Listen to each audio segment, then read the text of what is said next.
শীতকাল মানেই পিঠেপুলির উৎসব। আজকে আমি হাজির হয়ে গেছি একদমই ইউনিকভাবে একটা ভাপা পিঠের রেসিপি নিয়ে। আর এমন কোনো লোক নেই যে ভাপা পিঠে কিংবা পিঠেপুলি এসব খেতে ভালোবাসে না। এই শীতে তো বেশ জমে যায়। তো আসসালামু আলাইকুম সকল বন্ধুরা, কেমন আছেন? আশা করছি ভালো আছেন। আজকের রেসিপিতে আপনাদের সবাইকে স্বাগত। ভিডিওটি একটু স্কিপ না করে পুরো ভিডিওটি দেখার অনুরোধ রইল। ভালো লাগলে অবশ্যই লাইক দিয়ে চ্যানেলটিকে সাবস্ক্রাইব করে আমার পাশে থাকবেন। তো আমি এখানে 1 কাপ মানে 1 প্যাকেট সুজি নিয়েছি 10 টাকার প্যাকেটের। আর এই বাটির 1 বাটি দিয়ে দিচ্ছি টক দই। বাটিটা ধুয়ে একটু জল দিয়ে দিচ্ছি।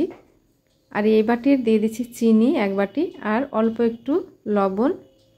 এবার খুব ভালো করে সুজির সঙ্গে এই টক দই চিনি সব কিছু মিশিয়ে নেব। তো আমি অল্প একটু জল দিয়ে একটু পাতলা করে নিচ্ছি। জলের বদলে আপনারা চাইলে দুধও ব্যবহার করতে পারেন, এতে করে স্বাদটা কিন্তু আরও বেশি ভালো হবে। আর চাইলে আপনারা গুঁড়ো দুধও ব্যবহার করতে পারেন। এবার আমি ঢাকা দিয়ে 10 মিনিটের জন্য রেস্টে রেখে দিচ্ছি। তো বন্ধুরা 10 মিনিট পর আমি ফিরে এসেছি। আমি আবারও একটু চামচ দিয়ে ফেটিয়ে নেব।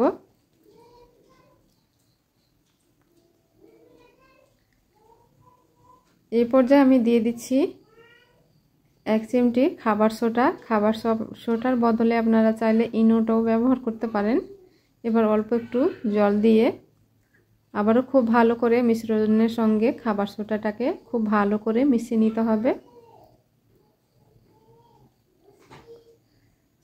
আর কি বলবো বন্ধুরা, এই পিঠেটা খেতে যে এতটা মজার হয়েছে, আপনারা বাড়িতে একবার বানিয়ে না খেলে বুঝতেই পারবেন না।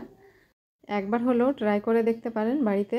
আর বানিয়ে খেয়ে কেমন লাগলো অবশ্যই কমেন্ট বক্সে কমেন্ট করে জানাতে ভুলবেন না। তো বন্ধুরা আমার ব্যাটারটা কিন্তু অলরেডি রেডি হয়ে গেছে। আর ঘনত্বটা আপনারা দেখে নিশ্চয়ই বুঝতে পারলেন, খুব পাতলাও করতে হবে না, খুব যে ঘন তাও না, আমি হালকা একটু পাতলা করেছি।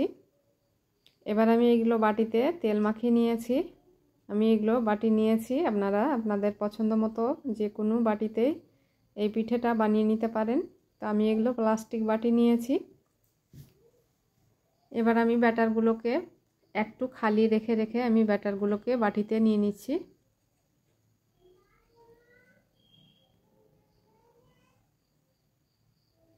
খুব ভরে দেওয়ার দরকার নেই, একটু খালি রেখে দিতে হবে, কারণ এটা ব্রেক করার পর অনেকটাই ফুলে উঁচু হয়ে যাবে।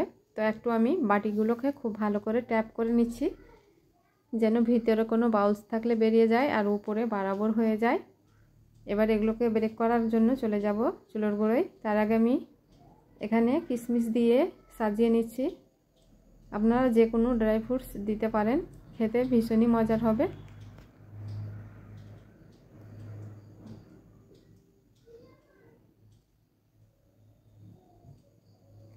তো এইভাবে করে আমি কিশমিশগুলোকে সাজিয়ে দিলাম। আমি খুব বেশি একটা কিশমিশ দিচ্ছি না, উপরে খালি দেখতে ভালো লাগার জন্য 4টা করে দিচ্ছি কিশমিশ। আপনারা চাইলে কিশমিশের বদলে চেরিও দিতে পারেন আর অন্য কিছু ড্রাই ফ্রুটসও দিতে পারেন।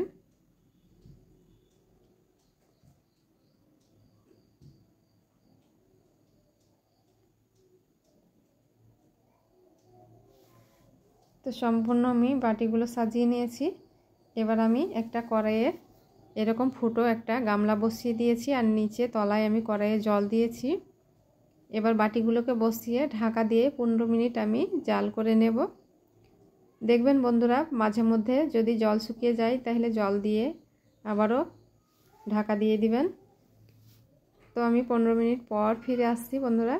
এবার একটা কাঠি নিয়ে চেক করে নিচ্ছি। এই যে দেখুন কাঠিটা একদম ক্লিন বেরিয়েছে, তার মানে পিঠেগুলো হয়ে গেছে। আমি নামিয়ে নিচ্ছি। নামিয়ে কিছুক্ষণ আমি ঠান্ডা করে নিয়েছি। এবার এভাবে করলে কিন্তু বাটি থেকে খুব সুন্দরভাবে বেরিয়ে আসবে। আর এই যে দেখুন বন্ধুরা কতটা সফট হয়ে আর জালিদার হয়েছে, দেখে আপনারা নিশ্চয়ই বুঝতে পারছেন আর কতটা দেখে লোভনীয় লাগছে। তো বন্ধুরা আমি দেখতে ভালো লাগার জন্য আমি প্লেটটা পাল্টে নিয়েছি, কারণ যে আমার প্লেটটাও সাদা আর পিঠেগুলোও কিন্তু সাদা, এতে করে কিন্তু পিঠেটা ফুটবে না, তার জন্য আমি প্লেটটা চেঞ্জ করে নিয়েছি। আর একটা ভেঙে দেখাচ্ছি, এই যে দেখুন কতটা জালিদার হয়েছে আর সফট হয়েছে, দেখে কতটা ইয়ামি লাগছে। নিশ্চয়ই বুঝতে পারছেন বন্ধুরা। আশা করছি ভিডিওটি ভালো লেগেছে। ভালো লাগলে অবশ্যই একটা লাইক দিবেন আর আপনার ফ্রেন্ডস এবং ফ্যামিলির সামনে ভিডিওটা বেশি বেশি করে শেয়ার করবেন। আর আমার ভিডিওগুলো যদি ফেসবুক পেজ থেকে দেখে থাকেন তাহলে পেজটিকে ফলো করে আমার পাশে থাকবেন। ইউটিউব থেকে দেখে থাকলে চ্যানেলটিকে সাবস্ক্রাইব করে আমার পাশে থাকবেন। আর যারা অলরেডি সাবস্ক্রাইব করে রেখেছেন, ফলো করে রেখেছেন, তাদেরকে অসংখ্য অসংখ্য ধন্যবাদ। এতক্ষণ সঙ্গে থাকার জন্য অসংখ্য ধন্যবাদ। আল্লাহ হাফিজ।